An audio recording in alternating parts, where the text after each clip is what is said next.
You know what's crazy? Everyone keeps telling you that follow your passion, but no one tell you how the hell do you find it. And now when it's 2026, जब AI job को replace कर रहा है, जब हर इंसान कुछ ना कुछ करने की सोच रहा है, it is very difficult for you to think कि तुम्हें आगे क्या करना है. What is your passion? So if you are also one of them who is just sitting and thinking कि what should I do with my life, this is the right video for you. Alright, so let me guess. तुम इस चीज पे already 50 videos देख चुके हो. तुमने बहुत सारी ऐसी चीजें ट्राई भी कर रखी है जो तुम लगता था कि तुम्हारा इंटरेस्ट है, बट आगे जाके तुम उन चीजों को छोड़ देते हो. एंड अब तुम ऐसा सोचते हो कि maybe you do not have a passion, but this is where most of the people get it wrong. Passion is something that you do not find, जो तुम्हारे अंदर नहीं है. Passion is something that you need to build. And in today's video I am going to give you a complete framework जिससे तुम पता कर सकते हो कि what is your passion. Is a Japanese concept called ikigai, जो सिर्फ एक क्वेश्चन को आंसर करता है कि why you should wake up in the morning. सच कि तुमने इस कॉन्सेप्ट के बारे में सुना होगा, but there is a mistake जो मैक्सिमम लोग करते हैं दिस, कि you consider ikigai as a destination. You can not do this. किसी एक चीज को ढूंढना जो चारों कंसेप्ट में परफेक्टली फिट हो is very rare. Now let's break it down कुछ सिंपल एग्जांपल के साथ. For example, you like talking to people. तुम्हें उनको चीजें समझाना, तुम्हें उनको कॉन्सेप्ट समझाना पसंद है, तुम्हें बस इन जनरल उनसे बात करने में अच्छा लगता है. So your passion is not talking. अगर तुम इस चीज को पकड़ पा रहे हो कि what you like which is talking in this example, तुम्हें ये समझ आ जाएगा कि तुम्हारा इससे पैशन क्या बन सकता है. You could be good at teaching, you could be good at content creation, तुम कंसल्टिंग कर सकते हो, तुम पब्लिक स्पीकिंग कर सकते हो. समझ आया? तुम्हें पैटर्न को देखना है, तुम्हें कोई फाइनल कंक्लूजन पे नहीं जाना है. यू नीड टू सी कि व्हाट यू लाइक. जो तुम किसी चीज को बहुत टाइम से कर रहे हो, थिंक अबाउट इट कि तुम क्या कर रहे हो, तुम्हें क्या करना पसंद है. क्या तुम कभी उस चीज को बोर होकर भी करते रहोगे? Will the world pay you for it? ऐसे करके तुम्हें तुम्हारी डायरेक्शन समझ आने लग जाएगी, not the destination. And considering the age in which we are right now, हमें बहुत कंफ्यूजन होता है about our passion and even about a college, कि हमें कौन से कॉलेज में जाना है, कौन सा कॉलेज हमारे लिए सही है. And this is more like a burden to you now कि तुम्हें ठीक है, तुम अपना पैशन भी फॉलो करना है, तुम्हें अपना अच्छा सा कॉलेज ढूंढना है, एंड इसको मैच कराने भी बहुत जरूरी है. Because you can not simply go to college जहाँ पे तुम्हारे लिए चीजें बनी ही नहीं हो, एंड तुम फिर वहाँ पे और परेशान हो जाओगे.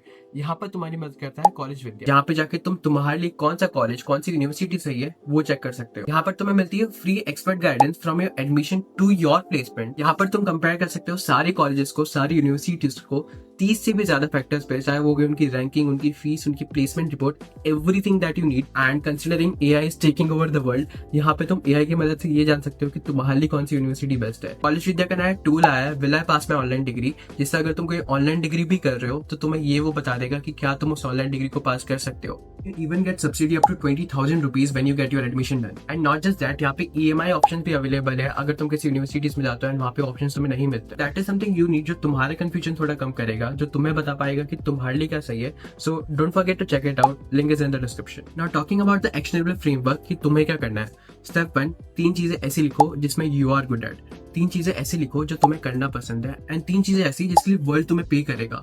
Now find the overlapping pattern. अगर तुमने 3 चीज सबके अंदर लिख दी है, फाइंड की कौन सी चीज ओवरलैप कर रही है. And trust me on this part, that is your passion. That is something you can do, that is something you can work upon. And अगर तुम्हें अभी भी लग रहा है कि तुम उस चीज के लिए नहीं बने हो, उस चीज पे 30 दिन काम करके देखो. Work on this. For example, अगर तुम्हारा आंसर निकलता है कि you like content creation, for example जो टॉकिंग वाला एग्जाम्पल हमने पहले लिया था, उससे अगर ऐसा आंसर निकल रहा है कि यू लाइक कंसल्टिंग और you like content creation, do it for 30 days. Just go all in for it कि क्या तुम उस चीज को अच्छे से कर पा रहे हो. एंड अगर तुम इस चीज को फिगर आउट कर लोगे कि ओके, तुम उस चीज को एंजॉय करना पसंद कर रहे हो, even when you are tired तुम उस चीज को कर पा रहे हो, I would recommend you to read this book ताकि तुम्हें इस चीज में और क्लैरिटी मिले. But you need to understand this कि it's not important to figure out your whole life by one day, कि तुमने एक दिन किसी चीज को करा एंड तुम्हारी पूरी लाइफ फिगर आउट हो गई.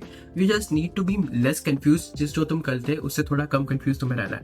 That is it. ये इतना सिंपल है. So try doing this thing कि तुम अपना एक्शनेबल फ्रेमवर्क बना रहे हो. Let me know in the comment section अगर तुम्हें कुछ भी प्रॉब्लम आ रही है, और if you need another video on this. And that is it. Don't forget to check out College Vidya. एंड ये सारी चीजें, एक्शनेबल फ्रेमवर्क, तुम्हारा पैशन, सब कुछ तुम्हें ही ढूंढना पड़ेगा, सब कुछ तुम्हें ही करना पड़ेगा, क्योंकि अगर तुम नहीं करोगे तो कौन करेगा. Thanks for watching.